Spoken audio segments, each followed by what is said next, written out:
সরিয়ে দেওয়া এবং বাংলাদেশকে পিছনের দিকে নিয়ে যাওয়ার অপচেষ্টার সময় যারা পুলিশের গুলিতে নিহত হয়েছেন তারা তো দায়িত্ব পালন করেছে। বাংলাদেশের স্থাপনা রক্ষার দায়িত্ব সাংবিধানিক দায়িত্ব। আজকে ওই বিকৃত মানসিকতার জামাত বিএনপি তারা স্বাধীনতায় বিশ্বাস করে না। আজকে যারা দ্বিতীয় স্বাধীনতার কথা বলে অফিসার্স লেতে যাদেরকে নিরাপত্তা হেফাজতে রাখা হয়েছিল তারা কোন পথে কিভাবে ওখানে গেলেন?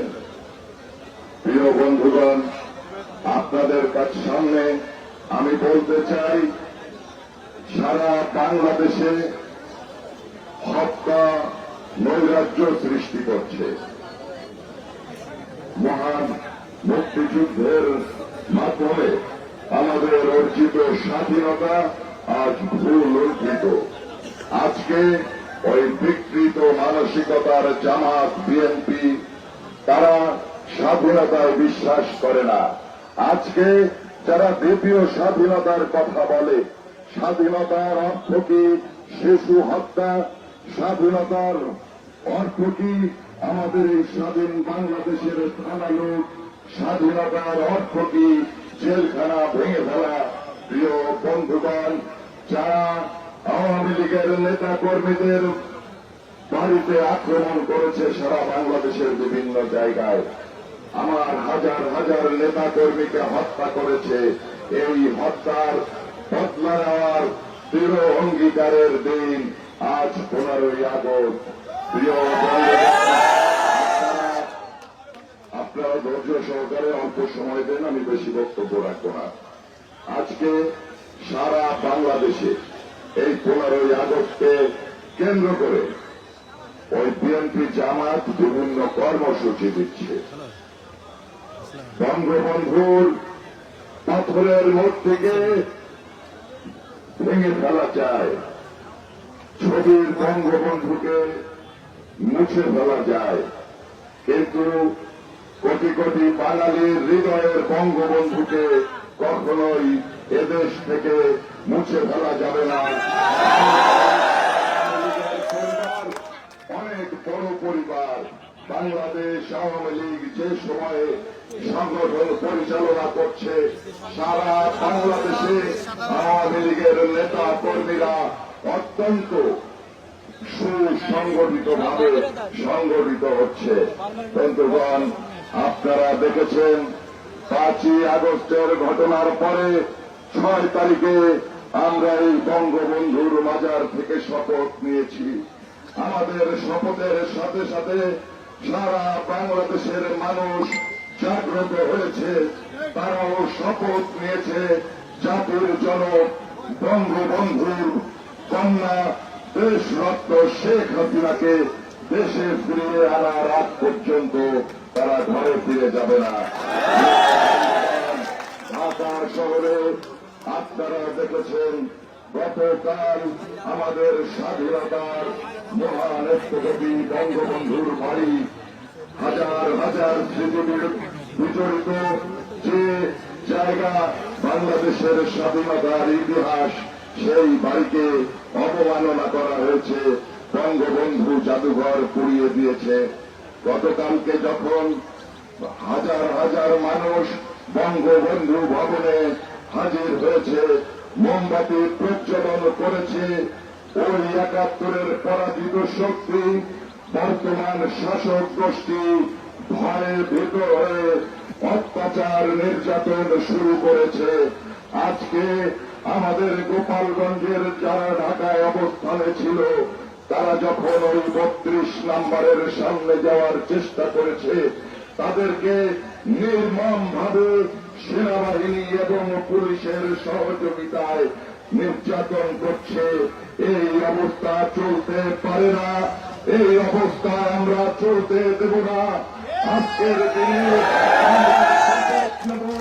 প্রয়োজনে আজকে এই মাজার থেকে, বঙ্গবন্ধুর মাজার থেকে ওই দেশে আন্দোলনের ডাক দিচ্ছি।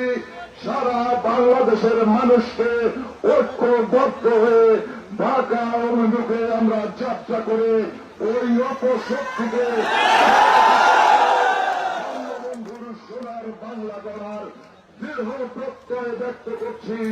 দেশরত্ন শেখ হাসিনাকে বাংলাদেশের মাটিতে সসম্মানে ফিরিয়ে আনার দৃঢ় অঙ্গীকার ব্যক্ত করছি। দৃঢ় অঙ্গীকার ব্যক্ত করছি। আমাদের যে সমস্ত বাড়ি জ্বালিয়ে দেওয়া হয়েছে, আমাদের যে সমস্ত ভাইদের হত্যা করা হয়েছে, তাদের প্রত্যেকটা হত্যার বদলা আমরা নেবই নেব। আগামী দিনের লড়াই সংগ্রামের জন্য প্রস্তুত থাকবেন এই সরকার। তারাই তাদের ধারণা জগদ্দল পাথরের মতো এই বাংলাদেশে শাসন দীর্ঘ সময় চালাবে। আমরা সেটা হতে দেব না। অবিলম্বে তাকে নির্বাচন দিতে হবে। নির্বাচন না দিলে আমরা দুর্বার গণ আন্দোলন গড়ে তুলব। বাংলাদেশের সংস্কার, আরে ওই তোরা কি করবি? বাংলাদেশের সংস্কার তো শেখ হাসিনা করেছে। ৭৫-এর পরে যত অপকর্ম করেছিস, বাংলাদেশকে পিছিয়ে দিয়েছিস, সেই জায়গায় বঙ্গবন্ধু কন্যা লক্ষ লক্ষ মানুষের ঠিকানা করে দিয়েছেন। হাজার হাজার লক্ষ লক্ষ মানুষের, কোটি কোটি মানুষের অন্ন বস্ত্রের ব্যবস্থা করে দিয়েছেন, সুচিকিৎসার ব্যবস্থা করে দিয়েছেন। বাংলাদেশকে উন্নয়নশীল রাষ্ট্র হিসাবে বিশ্ব দরবারে পরিচয় করিয়ে দিয়েছেন। যে মুহূর্তে দেশরত্ন শেখ হাসিনা উন্নত রাষ্ট্র গড়ার লক্ষ্য নিয়ে নিরলস পরিশ্রম করে যাচ্ছেন, সেই মুহূর্তে ষড়যন্ত্রকারীরা এই ষড়যন্ত্র করেছে। গোটা আন্দোলন ও বৈষম্য বিরোধী ছাত্র আন্দোলনের নামে আজকে সাধারণ ছাত্রছাত্রী যারা আছেন তাদের উদ্দেশ্যে বলতে চাই, আদালতের যে রায় হয়েছে সেই রায়কে সম্মান জানিয়ে আমাদের প্রিয় নেত্রী গোটা সংস্কার করে দিয়েছেন। কিন্তু ওই সেনা সমর্থিত কিছু অফিসারের মাধ্যমে আমাদের প্রিয় নেত্রীকে ওই আন্দোলনকে ঘিরেই ক্ষমতাচ্যুত করে দেশ থেকে বাধ্য করেছে। আমরা সকলে ঐক্যবদ্ধভাবে এর প্রতিবাদ প্রতিরোধ গড়ে তুলি। দেশরত্ন শেখ হাসিনাকে সসম্মানে দেশে ফিরিয়ে আনি।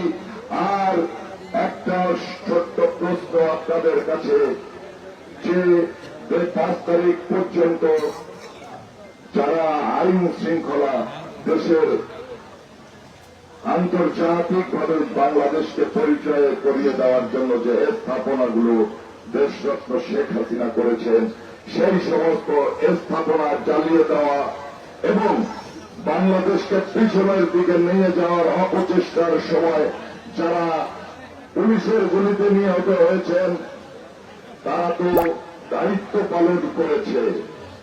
বাংলাদেশের স্থাপনা রক্ষার দায়িত্ব সাংবিধানিক দায়িত্ব। আর আপনারা যে ওই রাইফেল দিয়ে